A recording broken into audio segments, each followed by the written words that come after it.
Hello, I am Pro-A007, and this is an SGDQ 2018 speedrun submission for Syphon Filter 3, a third-person shooter released for the PlayStation in 2001.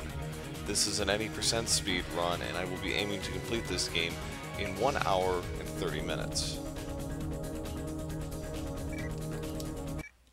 Okay, let's begin. So, Syphon Filter 3 is kind of the oddball in the franchise. It was released at the end of the PlayStation's life cycle. It was about a year into the PS2, and stylistically it's very odd because it's a mix of present day and flashback missions. I think the developers to some degree realized that they didn't have enough story from the end of Syphon Filter 2 to make a complete game, so they peppered in a bunch of flashback missions to help give the game its bulk. Indeed, I believe over half of these levels are flashbacks. So it is an interesting stylistic choice, and some of it is illuminating, some of it is filler, is obvious filler. This first mission involving Gabe going after a rogue Chinese general who is trying to procure the Syphon Filter virus leads it off, and this first part here with the sniping is complete RNG as far as where the random guards appear. The only thing that is not RNG are where the lieutenants appear. We're going to get two right here. One down.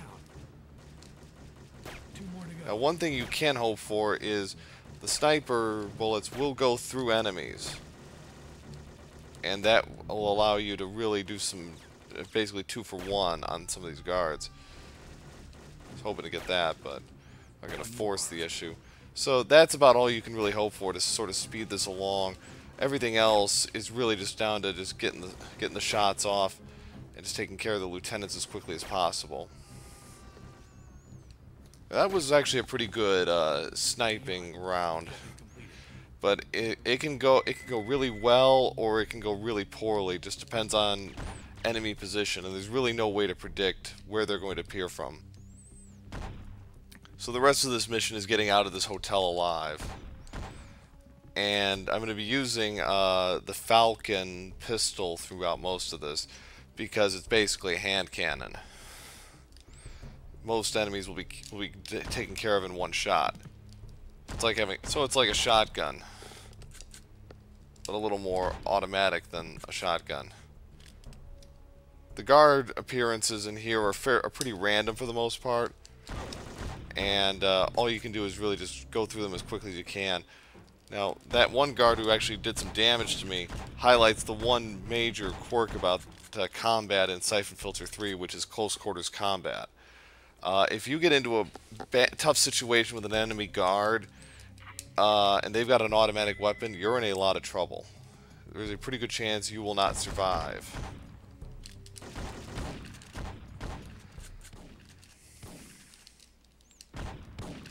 And the targeting button in this game is very, very broken.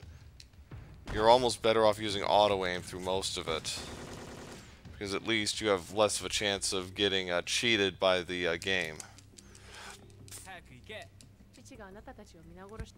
I found her.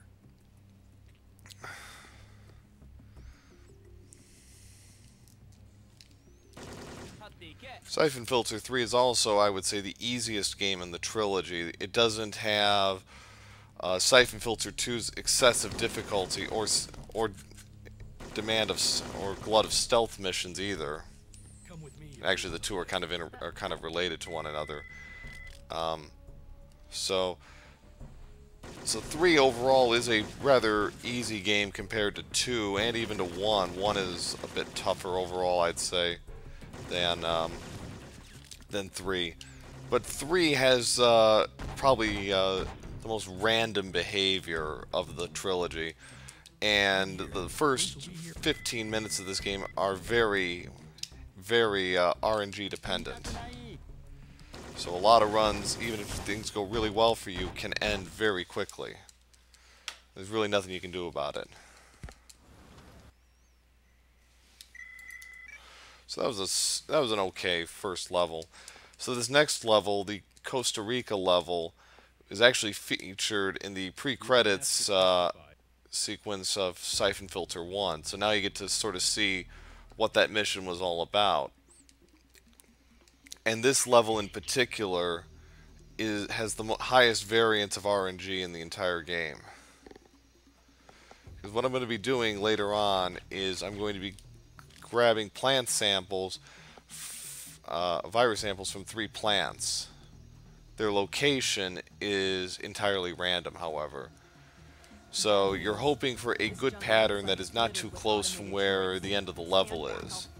However, if the game decides to be less than merciful, you could be spending an extra minute to 90 seconds trying to get through this level. So it really is entirely random, and all you can do is really just hope for a good pattern. Once you get past that, however, the game does tend to settle down and really doesn't put as much emphasis on random behavior.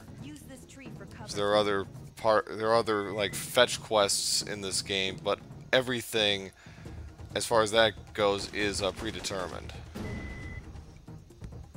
But those plant samples, and there's a little fetch quest in the middle of the game that is also somewhat random, but the level of RNG compared to the time costs is not nearly as excessive as it is here. So let us hope for a good pattern. It's Ellis. Executed. So this is the last gun turret I'm going to have to take care of. Should be good. Yep. Okay. So, starting to see, there's our first plant sample. It's on fire, so we can't take any samples from that one. But before we get to the samples, I have to complete a few objectives, starting with getting a plant sample kit.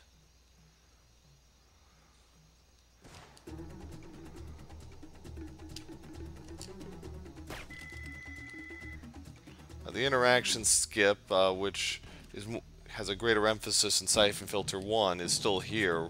So the interaction skip is where I'm going to press the shoot and the square and triangle button at the same time to try and skip the animation of Gabe actually opening that crate. By itself, not a very difficult thing to do, but it can be a little onerous at times. That's interesting.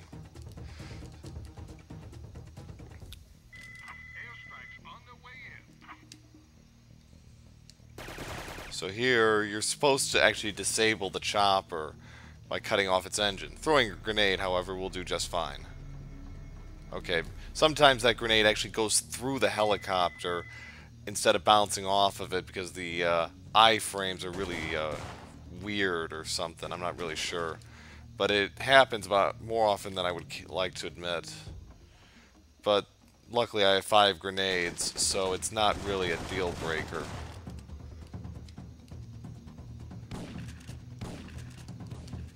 So here we're going to see if I get any plant samples, and there's one. Now one thing I have found is that the plant sample locations, they're not going to be 3 on top of each other. It's just not going to happen. So the best you can hope for is to get one here, one in the spot where I initially looked, and then either one on the other side of this minefield here, and then one nearby. That's really the God pattern. And it happens maybe 20% of the time. 20 to 30%, I'd say. Because there are only X amount of locations, and there does seem to be a general pattern where and how they appear. So, one looks like it's there. I'm going to double check. Okay, I'm going to come for... Okay, there's a third... That's the second one, but I'm going to leave that because when I grab that plant, I'm right by the end of the level, so it makes sense to just go find the second plant and then double back. And I got the God pattern. Outstanding.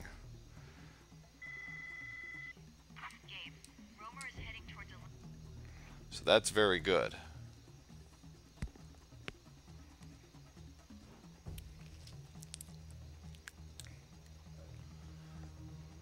And I'm in pretty good health, so that'll make this next level pretty simple. Now, normally you're supposed to need a mine detector for this last section because the area is littered with mines. However, there is a easy way to get around that. Stand to the left of this brushery, and then I'm going to walk right through. Done. Simple. And it saves about 10 seconds from getting the mine detector.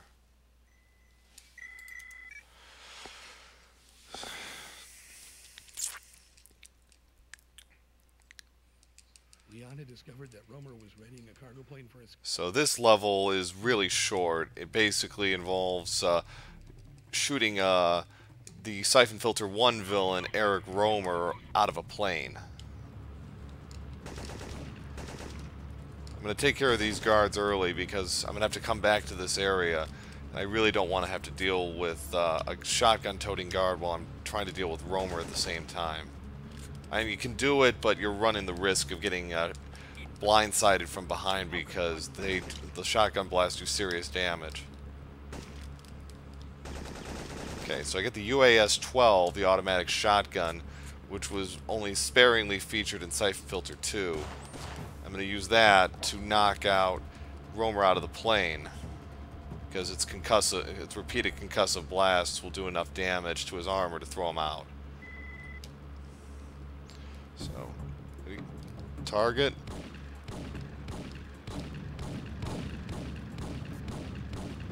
Okay, that was pretty lucky. If you run out of ammo, you got to go back and get more UAS-12 ammo. Now, the good news is that those are bottomless pits as far as ammo. But the likelihood is you're going to be dead by the time you run out of ammo. So it's paramount that you get those shots and throw them off the back of the plane. So now we get more flashback fun with Lawrence Mujari, who made his debut in the second game. And this is a flashback to his days in South Africa, saving his people from apartheid. So this opening bit here, I'm going to just land right next to these crates. Actually, I was hoping not to do that, but okay. So I'm going to roll off this platform, then roll off this one, and then head for the corner and make my escape, which is much faster than the preferred route, the prescribed route that they want you to take, which is to get into a gunfight with these soldiers.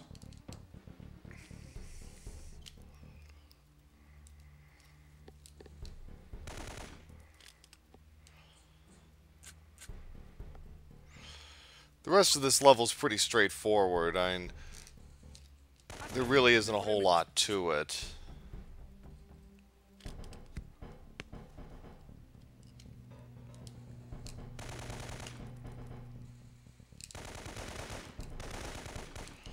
Basically, I have to escort two slave workers to safety and then protect one of Lawrence's fellow soldiers from being killed, and then come back into here to plant some explosives. So this level overall is pretty basic. This would be a good time actually for donations because there's really nothing to this level in terms of general execution. There is a little RNG when I'm trying to save Lawrence's ally, but other than that, it's pretty standard. Now this spot here there are 5 guards, and they tend to come in bunches of 1 and 2.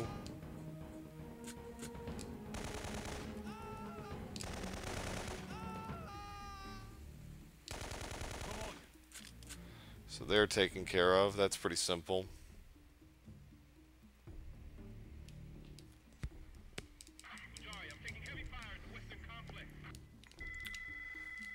This next spot here, basically I have to take out anywhere from, I think, 5 to 7 enemy guards. I'm going to use a silenced pistol on the first few so I don't sound the alarm too early. Okay.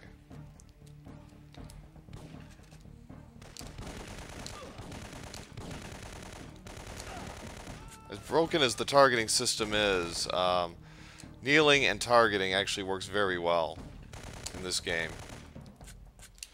So as much as I like to malign it, and it rightfully should be, it does have some benefits, particularly in spots in the second half of the game, which I'll highlight when we get there.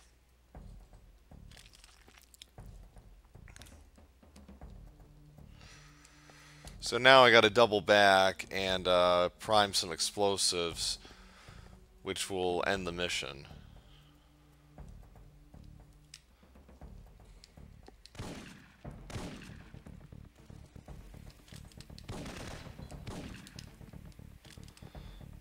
So those are the last guards I'll have to deal with. I just set the explosives and we're done.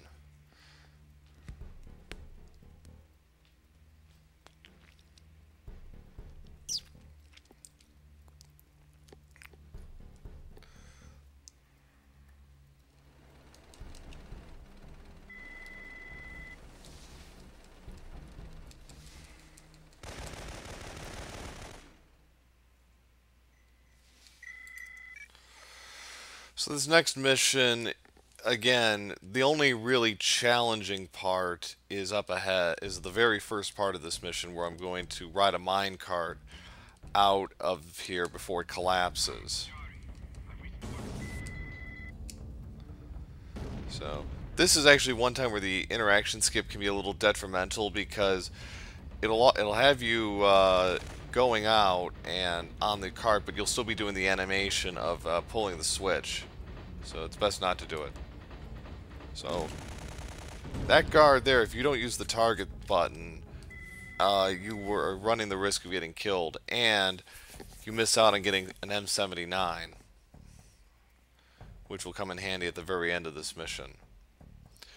Now normally you're supposed to talk to the foreman inside the building to my left. We're just going to ignore him.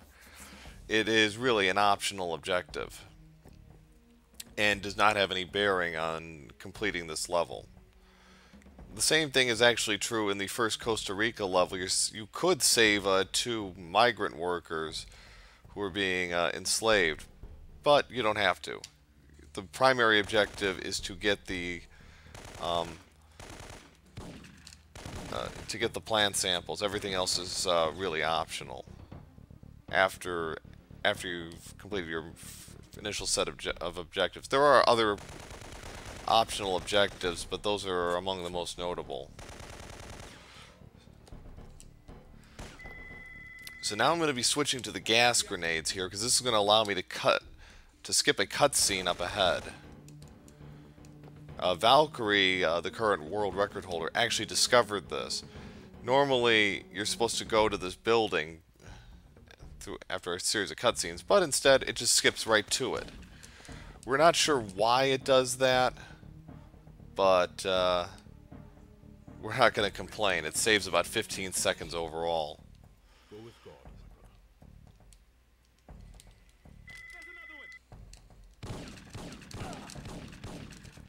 Oof.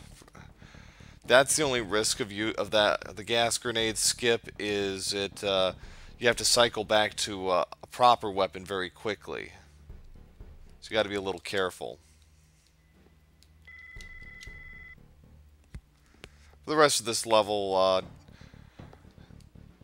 De Jesus will take care of the enemy guards for me.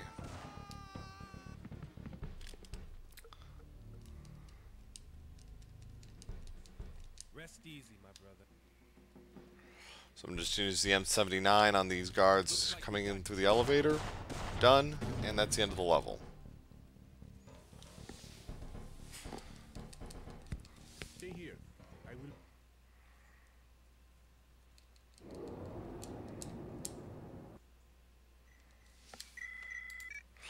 So now we come to our 5th straight flashback mission, this time involving Leon in Afghanistan.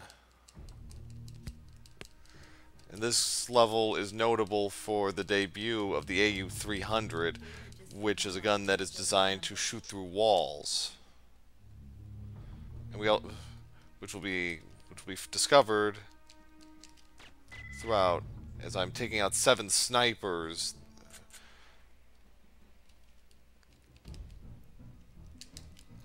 Now, gamers may have found this to be irritating when they played it, but the good news is that the snipers are always in the same location. So it's just a question of routing and memorizing that route.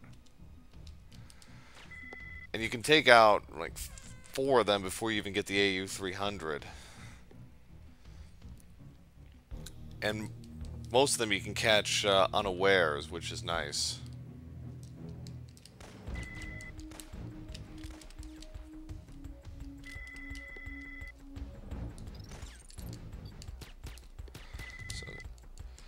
So the other part of this mission is I have to grab a map and blow up a bunker. And the way it's routed is it allows me to take care of those objectives and then deal with the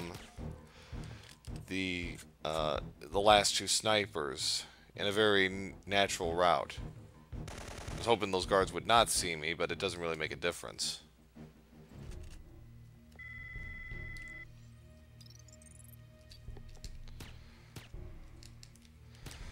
So as you see, the gun is very, very useful in just getting through these enemy soldiers and catch them unawares. It'll be very useful, especially at the end. Get out! It's going to blow! So I'm going to switch back to the AU-300 for the final part of this mission. There's going to be a sniper right above me. I'm just going to go outside and take care of him.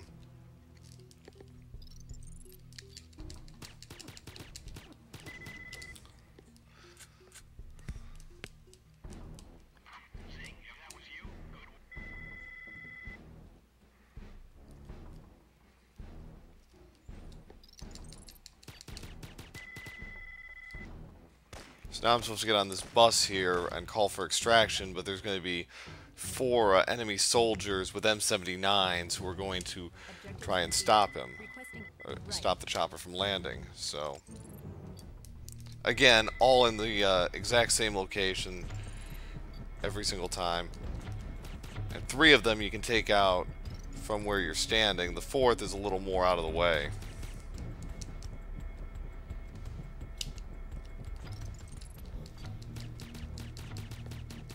And that's it. Hostiles down. LZ.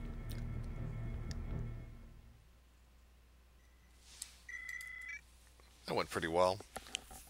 So now, for the first time since the first mission, we go back to the present day. Gabe is in Ireland trying to stop the arms consortium behind the agency from shipping a Syphon Filter to terrorists.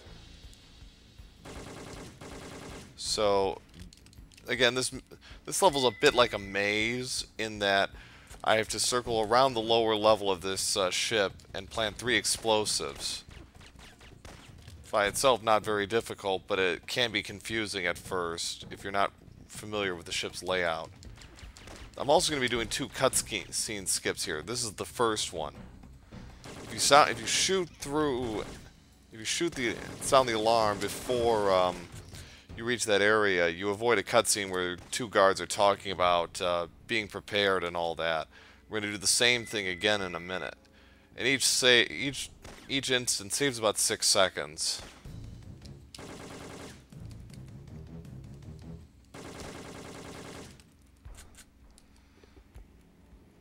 But you have to waste a fair amount of ammo to get their attention, especially in this cargo hold. You have to empty about half a magazine to really get their attention. It's a lot of waste for a few seconds, but the good news is that using this gun is temporary. I'm going to be switching over to something much better once we get out of the cargo holds. It also helps, that guard usually runs if he sees you. If you shoot him, however, he'll stop in his tracks and return fire.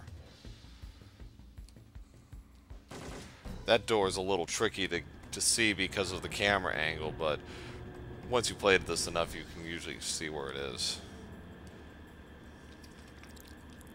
going to ignore this engineer. That's an optional objective. It doesn't save or help in any way.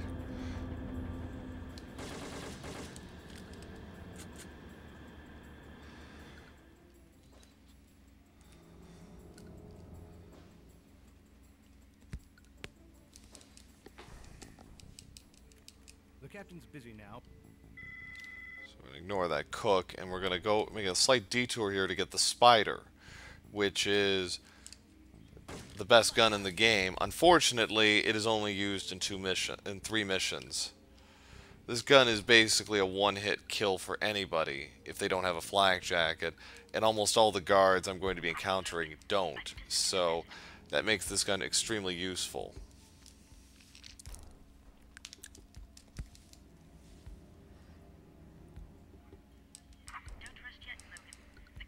So now I just got to grab this manifest, or at least try to, and then take out the captain. One shot, he's down. Ooh.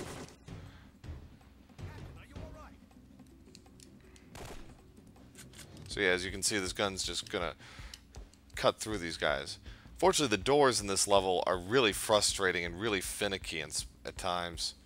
So you kind of have to sort of brute force your way through them.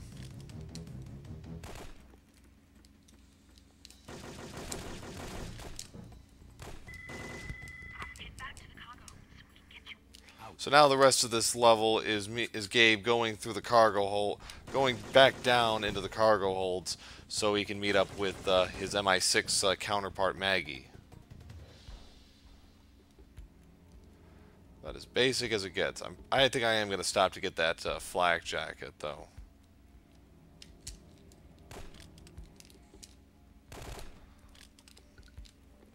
See, these doors are really broken. They really didn't put a lot of thought into designing these.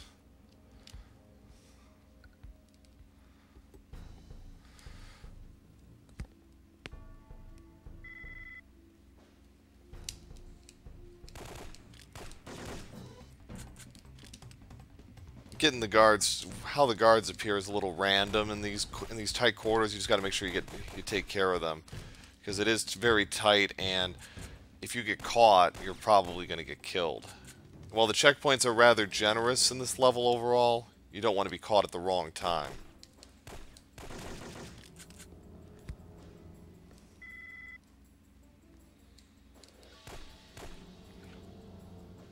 So we're almost out of here. Just a few more guards to take care of.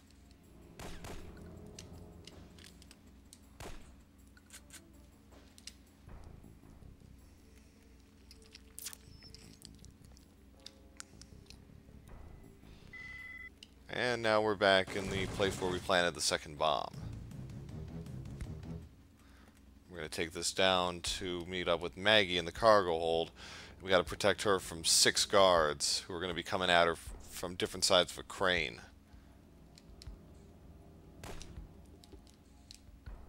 So I've got more than enough ammo to deal with those guys, because I am shooting at them from a distance, so I got to be a little careful. I'm back in the cargo hold, but the crane's been shut off. But you kneel, and you just shoot, you're fine.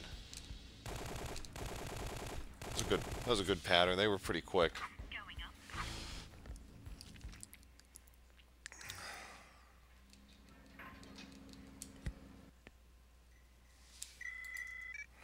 So now we come to another flashback mission, this time with Leon, her Costa Rican experience. This is the longest level in the game by far. It takes about 7 minutes. And that's with a sequence break. 7 to 8 minutes, I'd say. So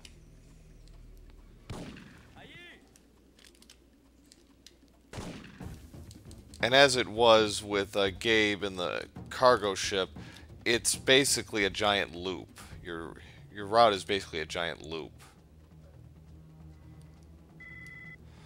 So here is the big sequence break. I'm going to position myself against the wall here, crouch, and then roll through this opening in the window.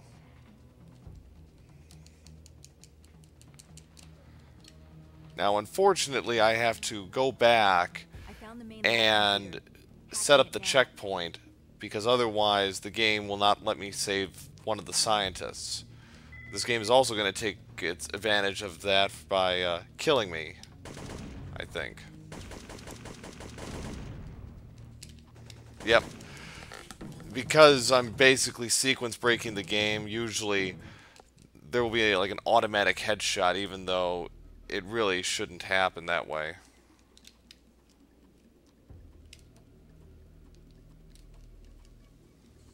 Also got to be careful to get... I'm trying to figure out how to mitigate that, but even with that, this is still an overall time save of about 20 seconds. Because otherwise I'd have to go around and just do a bunch of nonsense just to get this far. Got it. I've downloaded the data.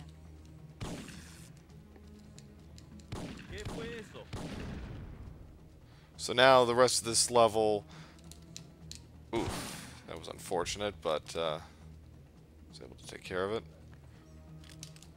So the rest of this level is saving scientists and blowing up computers. So it's not all that unlike the catacombs levels from the original. We have a chopper waiting for you past the Eastern Temple. And the good news is that the scientists and weapons locations are all and the computer locations are all predetermined. There is no RNG whatsoever in this.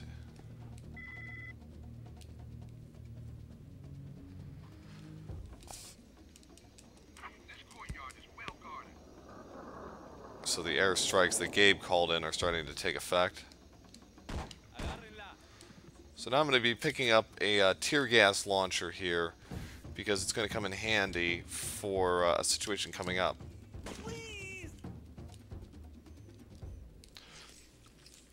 The cells are locked.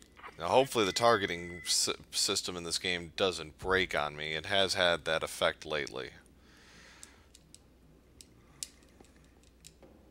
Luckily I get a checkpoint automatically. So I'm going to provoke them and then use 5 tear gas shots to take care of these guards. And down they go. Simple. And yeah, I took a little damage, but there's flak jackets coming my way, so I'm not too worried about it. So now I'm supposed to actually save Elsa Weisinger at that point, but we're going to leave her for the end. I'm going to just go into this area, complete my objectives, circle back, and take care of her and the other remaining scientists I left behind, because I need explosives to free the remaining scientists. So I'm also leaving a computer for the end. Ah. Mistimed my interaction skip there. Hitboxes in this game are a little wonky at times. You just gotta roll with it. I'm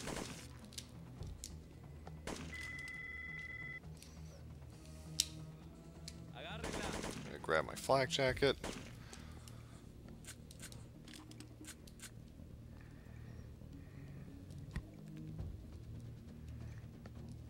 There's an artifact down here I have to collect for some reason. I don't even remember why. That was actually a good roll. I didn't do the interaction skip, but I think it would have saved much time. So now we start doubling back to the first round of scientists and their cells.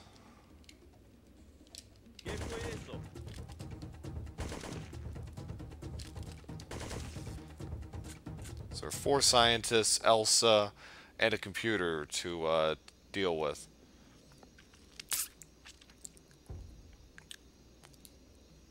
And then at this point, good time for donations, because the rest of this is really elementary stuff. There really aren't any danger points at this stage. I was only doing my job. We have a chopper waiting for you past the Eastern Temple.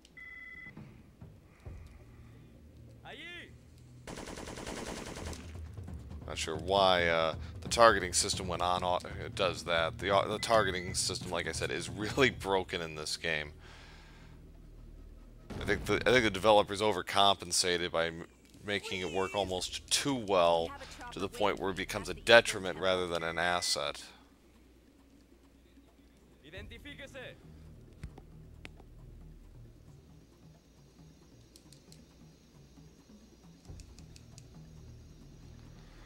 So I'm going to take care of the computer before I meet Elsa. It's just an overall time save.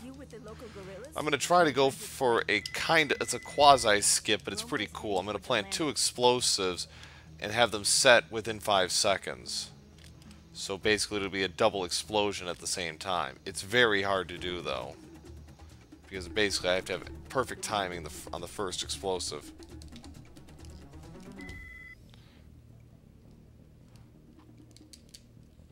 Oh, just missed. I was about half a second away. That's okay. Please don't kill me. It's a neat trick, though.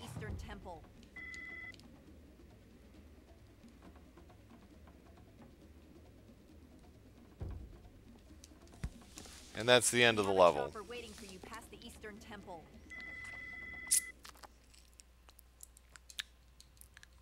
That was our first So now we go back to the present and deal with Gabe's continuing adventures in Ireland, where his MI6 team is being attacked by the IRA, who want possession of the Syphon Filter virus for themselves. Taking care of that first guard is really important, because he can do serious damage to you in a hurry. So now, this mission primarily revolves around setting explosives on 4 trucks that contain the Syphon Filter virus. Now this spot here, just all you have to do is run. You do not stop for anything. They will not hit you, because Maggie will provide enough cover fire to affect your escape, in other words. So, plant the explosives.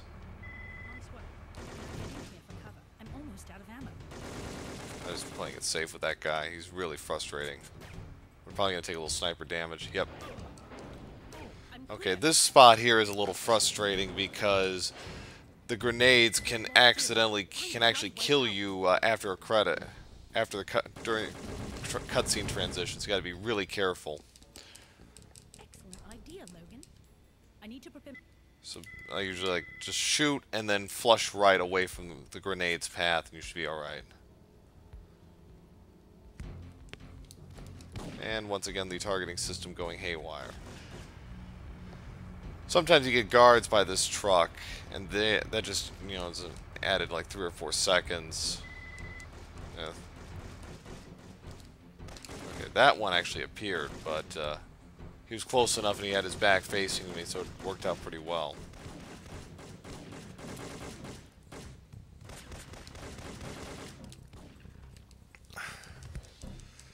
So now the next part of this mission, we're taking a slight break from the trucks, is I'm going to protect a locksmith who's going to grab some documents out of a safe.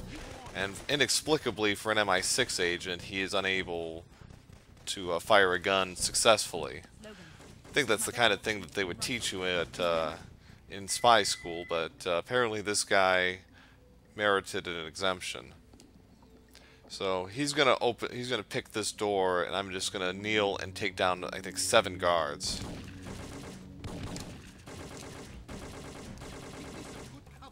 The good news is that most of them are gonna be focused on him rather than me, so I'm really not in any danger of taking significant damage.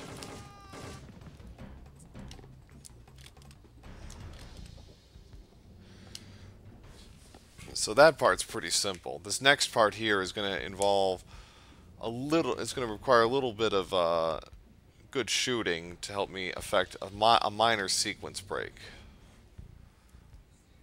The safe is in the office upstairs. Hopefully I get it right. But there's going to be 3 guards I'm going to take care of, and the first 2 are critical. That's just...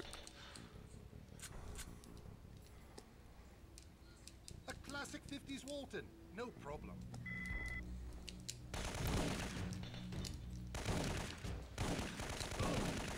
Okay. Okay, that should be good. So now I'm going to hang from the edge of a crate here, which is going to trick the game into thinking I'm elsewhere. So this will allow me to avoid having to deal with a few more guards. I can just go on my merry way. So yeah, so the game is being tricked into thinking I'm somewhere else, so I don't have to deal with any guards for the rest of this warehouse. And that saves about, overall, it saves about 15 seconds. So now I'm going to deal with the third truck, but before I do, I'm going to be picking up the spider once again, and I'm going to grab me a flakjack. No, I'm not. I'll save that for the end. I'll save the flak. There's a flak jacket I can pick up at the very end.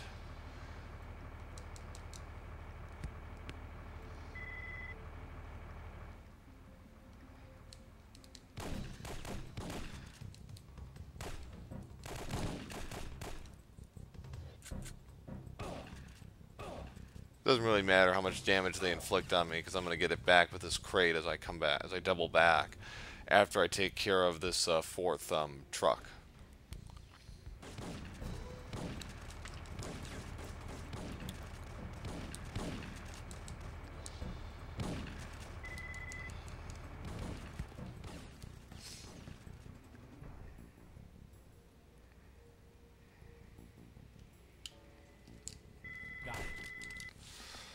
Not bad.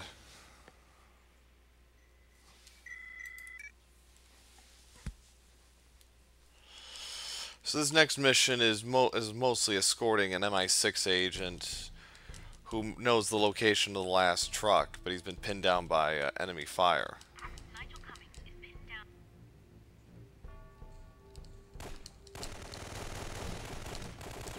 That was not as smooth as I would like. So yeah.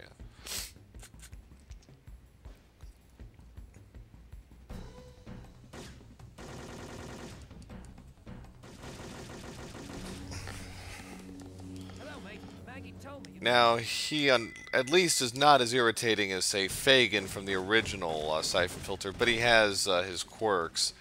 Sometimes you got to spoon feed him a little, like running out here so he sees the sniper so we can move along. The only thing is you can't go, as it is with Fagin, you cannot stray too far away from him, because otherwise he'll get killed. These crates are a bloody thing. Get lost.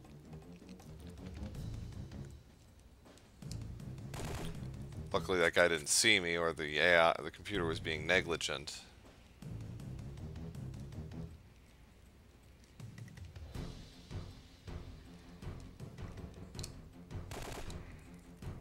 Probably should have killed Nigel in that situation, but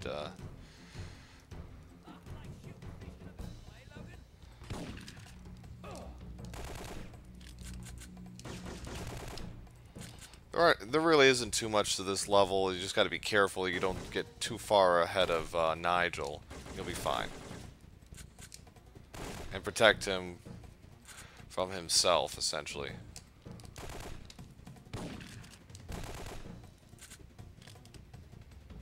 There he goes.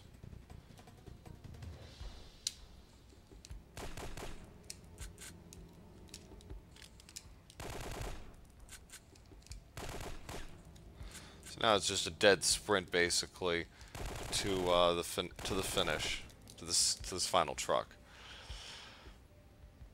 And here is where we learn that Nigel is a traitor, and that he was working with the IRA all along. Why he went to this kind of deception is beyond me, but okay, it was a little too early. Too early. Okay, he's down. And that's it.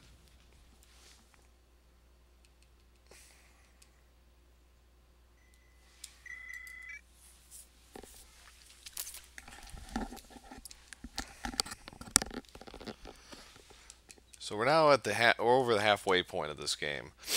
This is the only game in the trilogy where the first half is actually longer than the second, which again leads me to my suspicion that they ran out of levels and we're just basically looking for filler. Now this is the first of 2 Afghan missions for Gabe, and this is by far the most frustrating level in the game. For some reason, the Afghans that we're fighting off all have superhuman levels of strength and health, and take a number of shots to actually take down, like far more than it would be expected. That wasn't good. I was hoping to do a little bit of a shortcut, but I'm just going to skip it now since I took too much damage.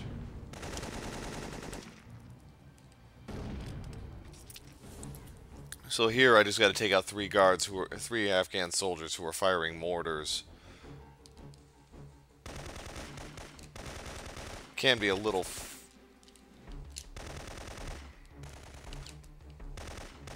okay, that went pretty well. So now this whole mission is one giant escort. It's you're babysitting Benton and his truck so they can get their munitions to well, to other Afghans, I guess. A lot of the motives in this game are fairly muddled at best, so you just kind of roll with it. The one nice thing about this level, as frustrating as it is, that it is pretty generous with its checkpoints. That doesn't make some of these parts, especially near the end, any less frustrating, but at least you're given a little bit of a cushion to work with.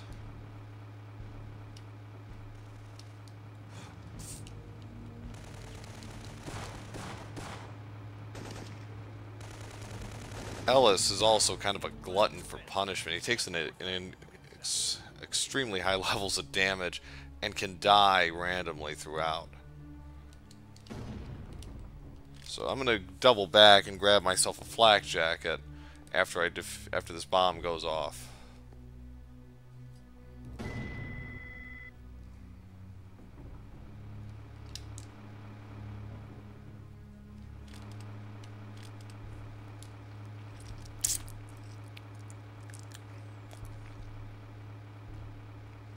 So this is basically a sniper and bomb defusal sequence here. Sniper has me pinned down. Hurry! The sniper's pretty easy to spot.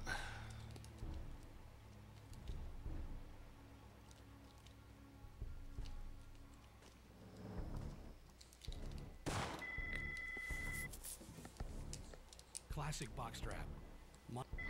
So now we just take out the soldier down here and defuse the bomb, and we're on our way.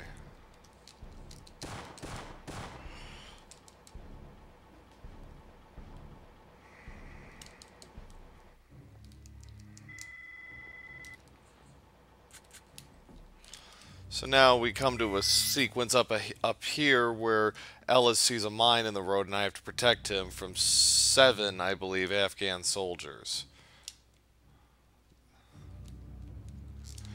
Okay, there's always a guard before the mine.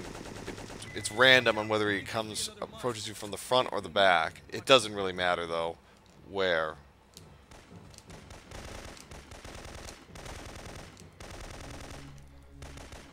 So again, the kneeling and shooting trick actually works remarkably well here.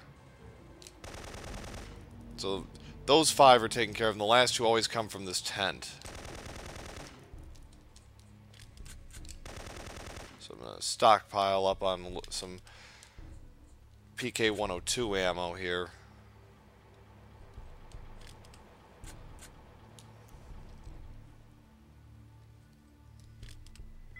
So now I gotta take out 2 snipers at the end of this ridge.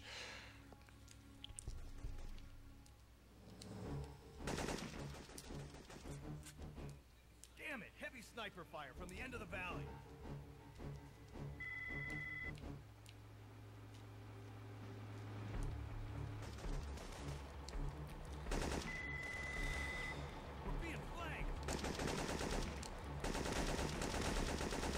So now this is by far the most frustrating point in the game. We're going to basically get into a box situation, and we have to take out all these soldiers, and see, Ellis just dies because he's worthless. But basically, the idea is use the 45 to take out these enemy soldiers.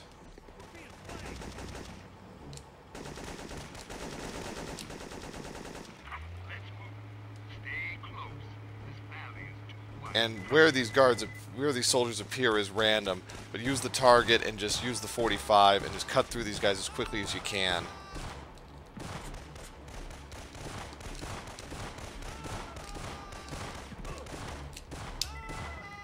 And that's it. That's all it takes.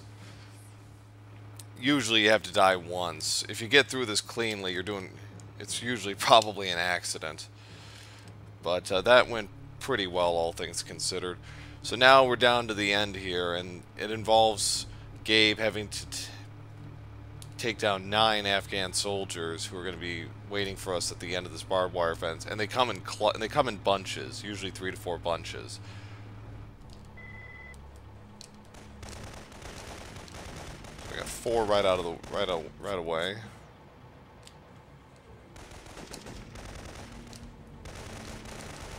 Six.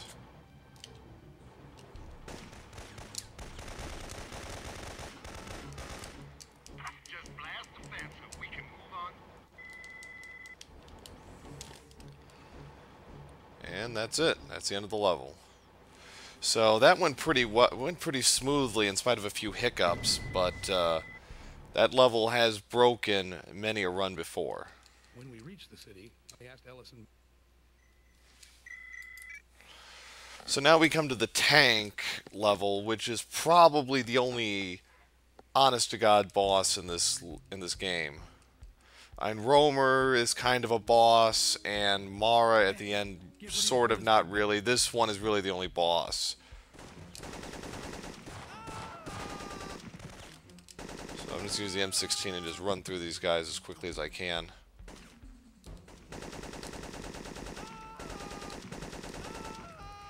Now this next spot here is really frustrating because we got to grab some explosives, plant them on the road in front of the T-72 tank, and then get out of here.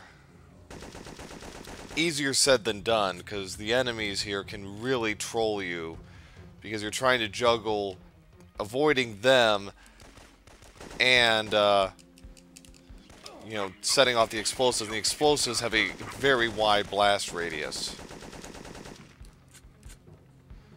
Plant the explosives, like so. You gotta be careful because that tank will hit you.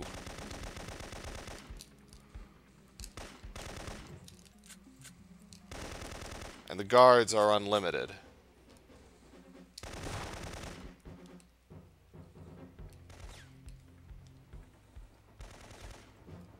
Okay. Okay, tank's been taken care of, and that's it.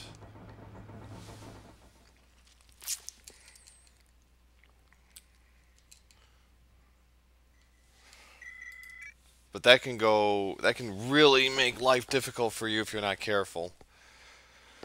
So now we're back in the present day, and Leon is in the Australian outback, stopping the arms consortium behind the agency who are experimenting on Australian Aborigines with the Syphon Filter virus. But her primary objective is to grab Elsa Weisinger, who knows all about the arms consortium behind the agency. So it's a mix of objectives. So the first part of this mission is pretty simple. Just sabotage communications dish, take this picture, and then take out 4 soldiers protecting Elsa. I'm going to use the AU-300 here because on top of it being a weapon that can shoot through walls, it's armor piercing.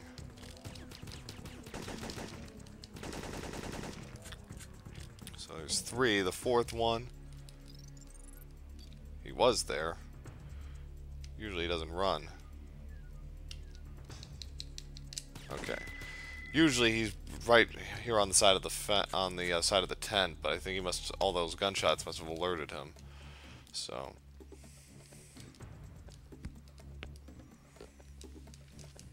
unseen.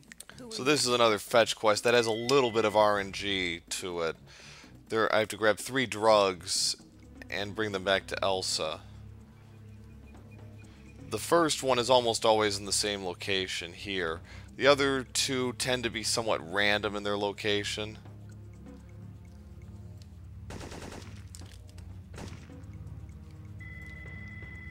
So it looks like they're pretty... This is a somewhat atypical pattern, but it should work to my advantage. Actually, it might shave a few seconds. The only thing you can say for certain is that they tend to be in a triangular location. The route is fairly triangular.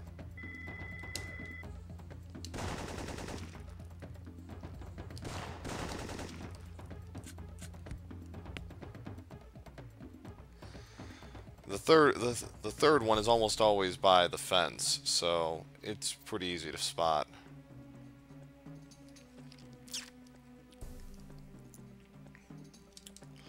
So grab the drugs. We're going to go back to save Elsa, who is now being held at gunpoint by several soldiers. Rather than get into a firefight with them, we're going to do this the easy way.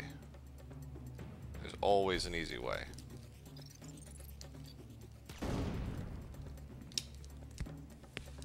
Were you able to get everything? It's all right here. We must move. So now I just got to escort Elsa to a helicopter.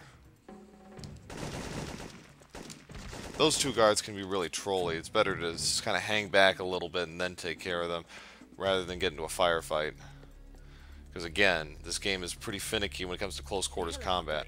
Now we got 4 soldiers up here, all of them armed with K3G4s, but luckily none of them were wearing flak jackets.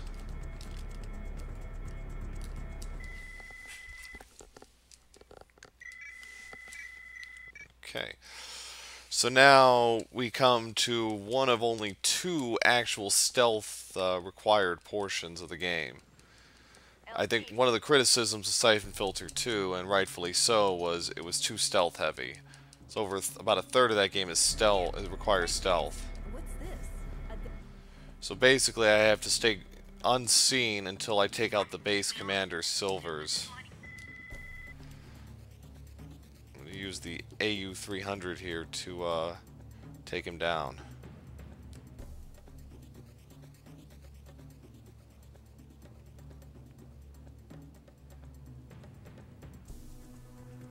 Luckily, there's a route you can take that'll put you right.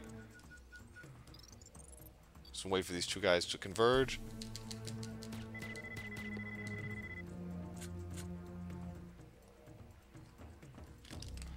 And now we save the Aborigines. Thank you.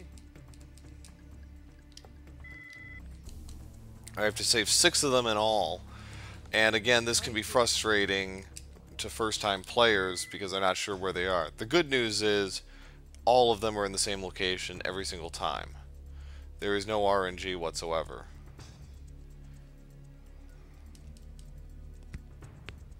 All the soldiers here are wearing flak jackets and carrying K3G4s, so it's best to just match fire with these guys, because otherwise you're in for a really long and unpleasant level. Okay, we got a little twisted around there. Thank you.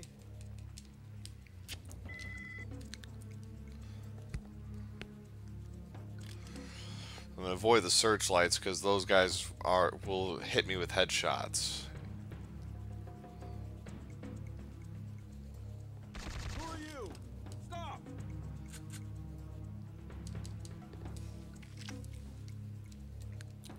Thank you.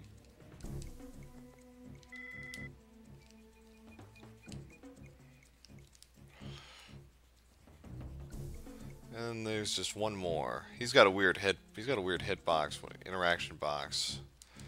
It can take a little doing to actually cure him. It's almost as if he doesn't want to be or something. I don't know. So now, gotta be a little careful here. Hey, it's Agent Zing, killer. Yeah, that's what I was afraid of. I shouldn't have rolled. I should have just started shooting the minute. That's alright. I will recover. Leon, there's a small force moving towards your...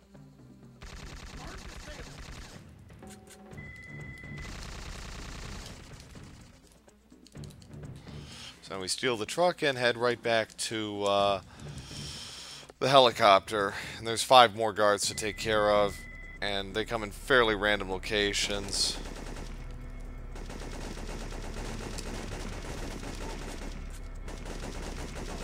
And that's it. Mission's over.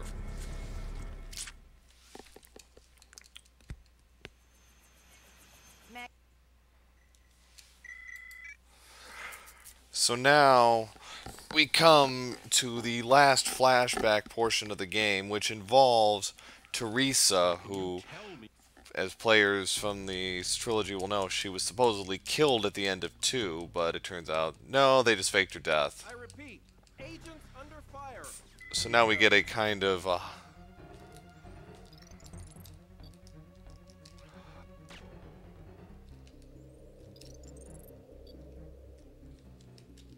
oh no, that's not good. Well, that could have ended a lot worse than it did. So this whole situation's kind of a mix of Ruby Ridge and Waco and a bunch of other situations from the 90s.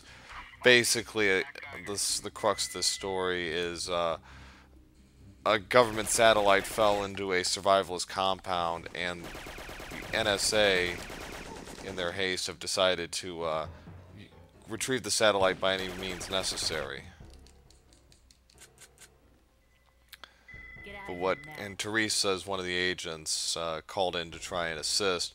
She finds out that a rogue group of agents are trying to slaughter anybody who may have had possession, etc.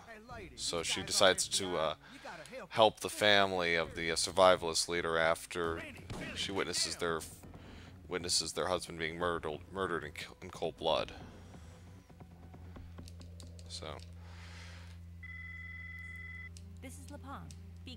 So until that point, you can actually kill the survivalist members without any penalty, but after this cutscene up ahead, you cannot kill them at all. The game will automatically fail the mission if you do. You have one more chance to tell us where you've taken the satellite. So these soldiers in black, these NSA soldiers, are now the enemy.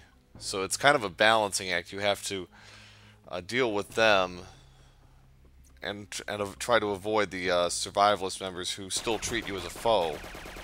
So it's a little tricky at times, but it's mostly in this level. After this, the situation's a little more cut and dried.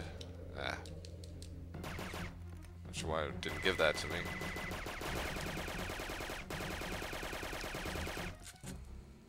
So now this next section is going to involve all survivalist members primarily. Try and this guy for whatever reason will just run away from you if you sound the alarm, and it's better than having to follow him. You can shoot these guys, but you have to use your crossbow.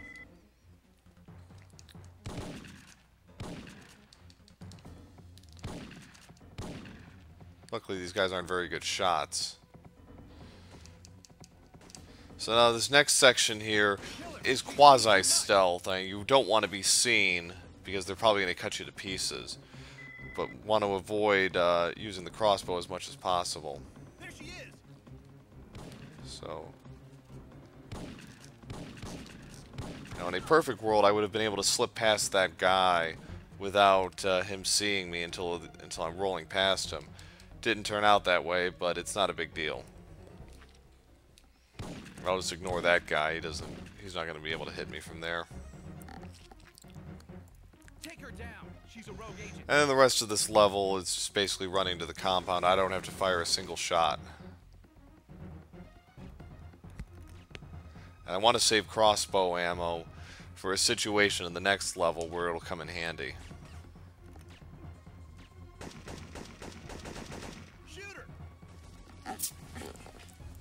So that's the end of that level.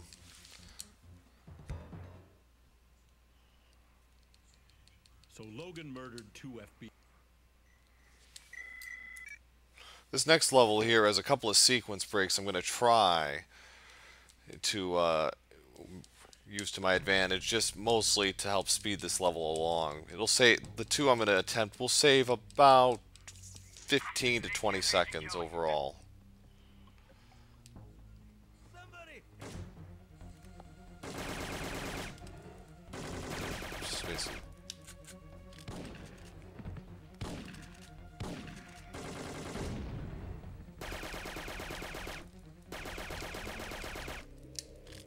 Normally that guy doesn't throw grenades, usually he just keeps shooting at me. Now here's another optional objective that I could complete if I wanted, but I'm just going to ignore them. Although it does cost me the K3G4. The K3G4 doesn't really play much advantage here because not very many guards have flak jackets. So we're better off just moving on. Where's that data? Oakton has it. Just let us go. Take out the two at once, and you really need to get them at the same time because otherwise they're going to turn on you and they can hit you with headshots.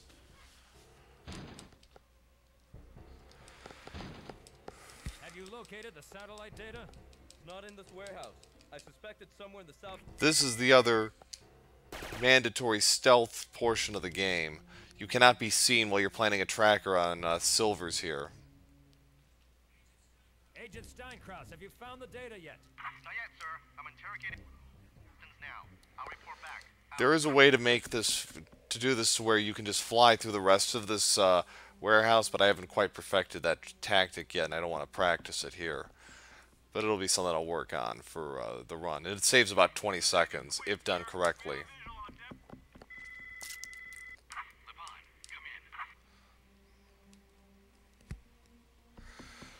So coming up is actually one of the two minor sequence breaks I'm going to attempt here. Basically, I'm going to save an ATF agent, and then I'm going to take out 3 NSA soldiers. I'm going to drop down into a well before a cutscene can be initiated. Teresa, is that you? Kelly, Yeah, hurry up and untie me. let's get you out of here.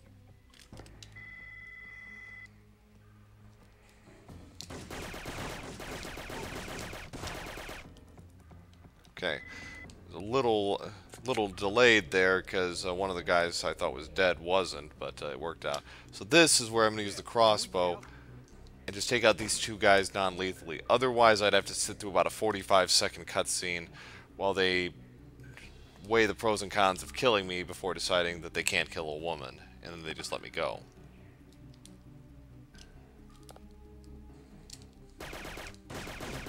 So it's imperative that you save your crossbow ammo.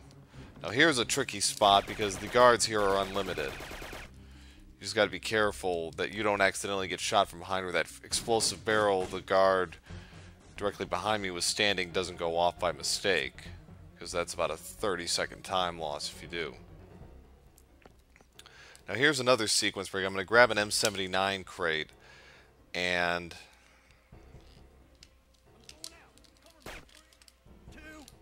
try to get past these guys before this one soldier is killed and successful. Good.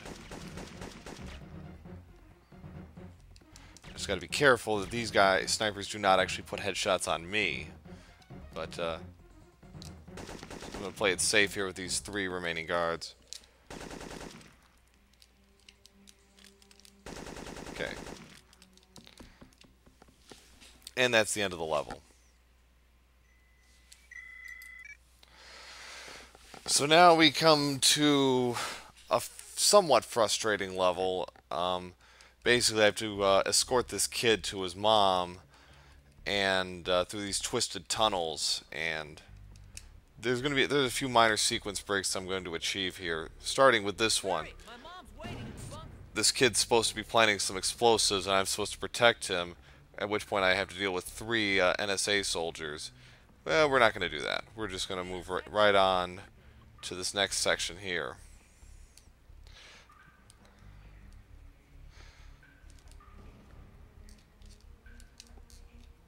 There's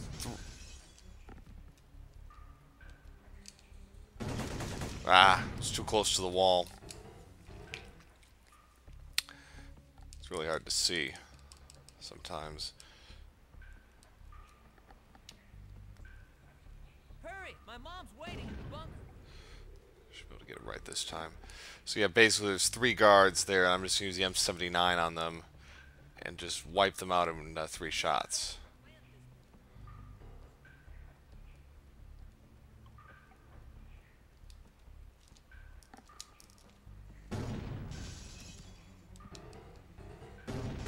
Okay, that's better.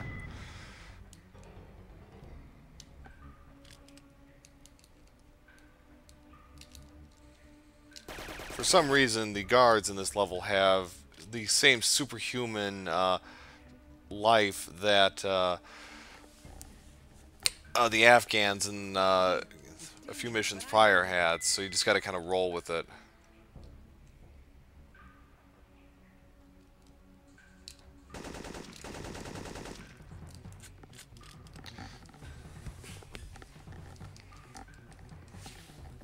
Use these. I can find my way around without them. So this level can be frustrating because the checkpoints are few and far between early on. You really don't have a lot of margin for error. Once I get past this winding tunnel, though, it eases up a little bit, and I can just go along at a normal pace. But this early part can be a little nerve-wracking. There's 2 guards here. Let's play it safe with these 2. Okay. I accidentally wounded him, but he'll live. He has a lot of health too, which is nice.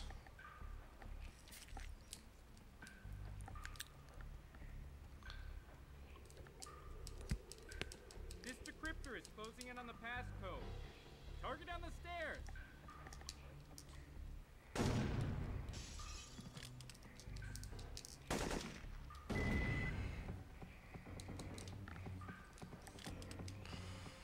So now again, there's going to be a minor sequence break here where I'm actually supposed to meet with the mom and then find out about her being pregnant and needing medicine so she can, you know, walk. We're going to skip that cutscene and just go straight and get the medicine. Kind of wish I hadn't used my 5th M79 shot, but I'll be okay.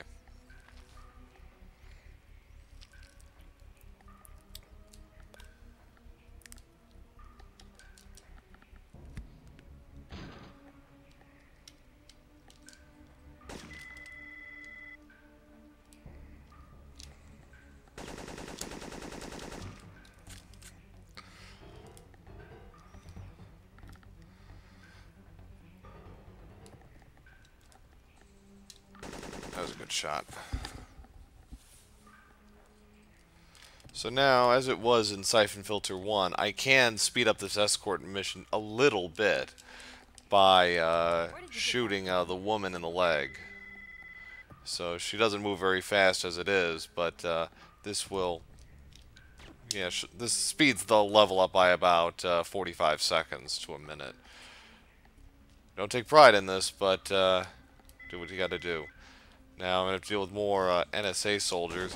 Now, the good news is they all appear in the same location. There's no randomness to their appearances.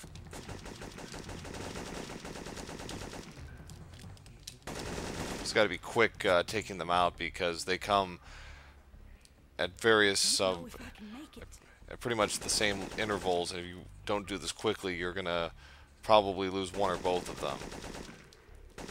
See? Takes like 15 shots to take this guy down. Wouldn't have been that much earlier in the game.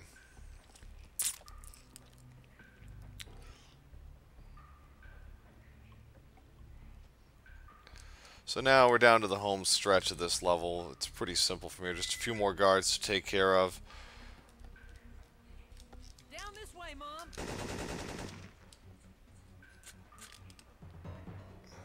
Maybe got 2 or 3 here. But I can get 2 for 1 there.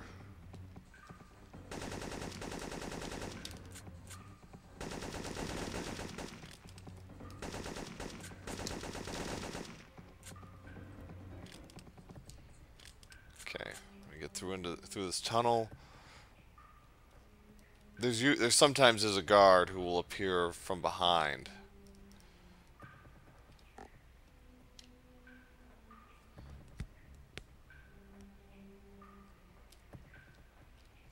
Not today, apparently.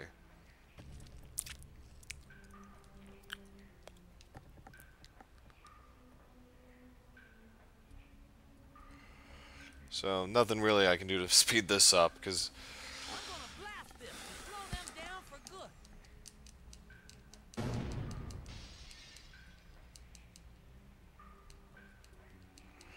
so there's going to be 2 more guards that appear in this spot, but we don't have to deal with them. Just go into this tunnel and just get out of here. Right, you're welcome to get into a gunfight with them if you want, but it doesn't really do any good. They're not going to come in here to try and ambush us.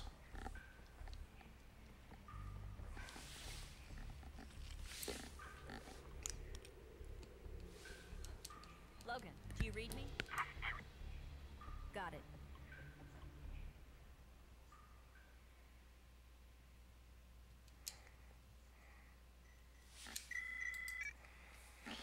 So, it should be noted that I am playing this on a PS1 copy of the on a PS2, and which is slower than the European version, which is a few minutes faster overall. Because Gabe moves faster, and the time between levels is a bit shorter too. So, normally my time is somewhere in the 117 to 120 range. Here it's going to probably be closer to like 121, 124. Still very good. Normally you'd take out those 2 guards here, but we're just going to shoot the vent and climb up. Took a bit of damage in the process, but that's okay. It also creates that interesting loop where they talk about that new spy game after you've gone into the vents. Oh, they tried to shoot me down, didn't work, so they just go back to talking about their spy game. It's an interesting little quirk in the programming. Here's the K3G4. Just going to come in handy in this next section here. So a lot of the enemies in this level are wearing flak jackets.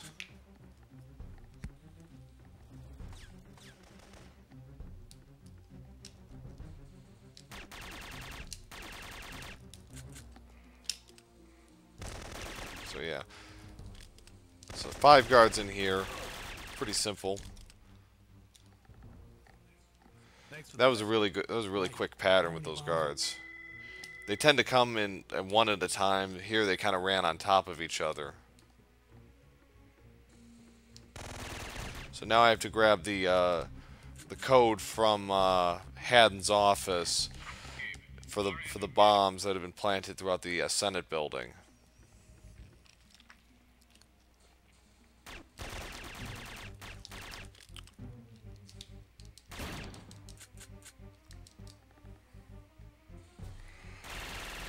So yeah, normally I play this game on an emulator using the European version, which since the European version overall is faster, and most of my compatriots play the European version rather than the American version. The code where it is can be in one of 4 locations. You want it to be by the desk at all times. It could be in the bookcase or it could be elsewhere, but you really want it to be by the desk so you can just get on with it.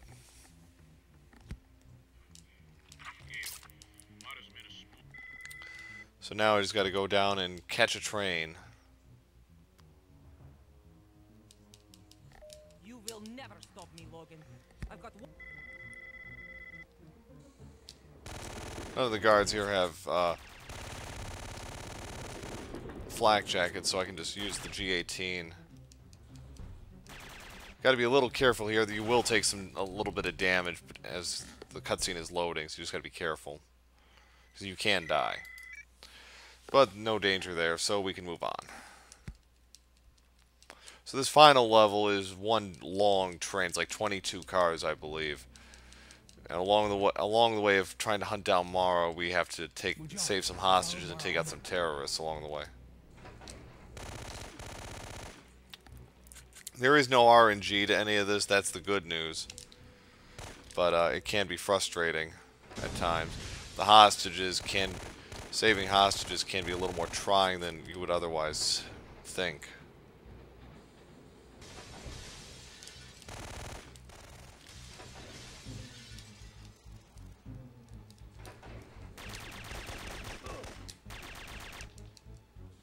That guy with the grenade, you got to be a little careful with him, but otherwise it's pretty standard.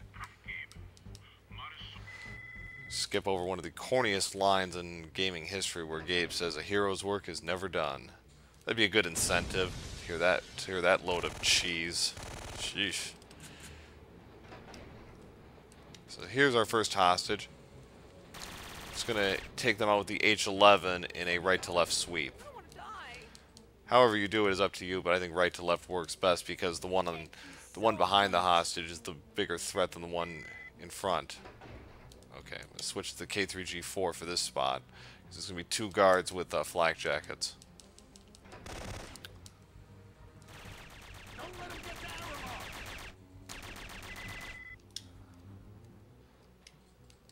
Gonna be another hostage number 2 is coming up.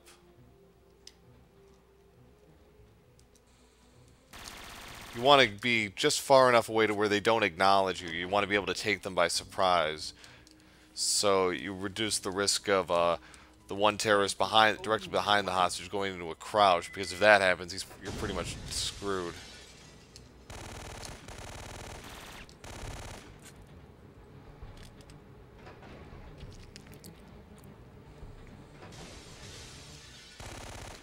So, at least this game is fairly generous with its checkpoints.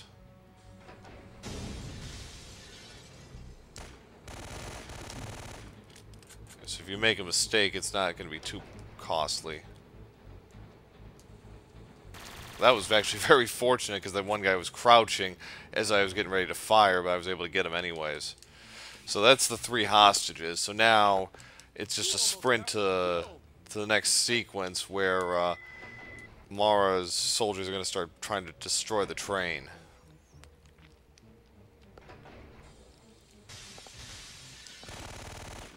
Take care of that guy because he's actually more of a danger than the guy behind me.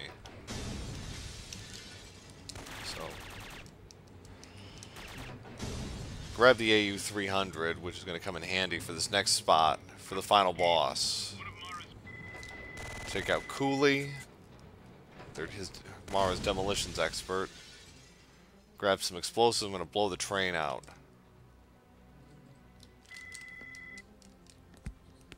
Just found some explosives and I'm going to...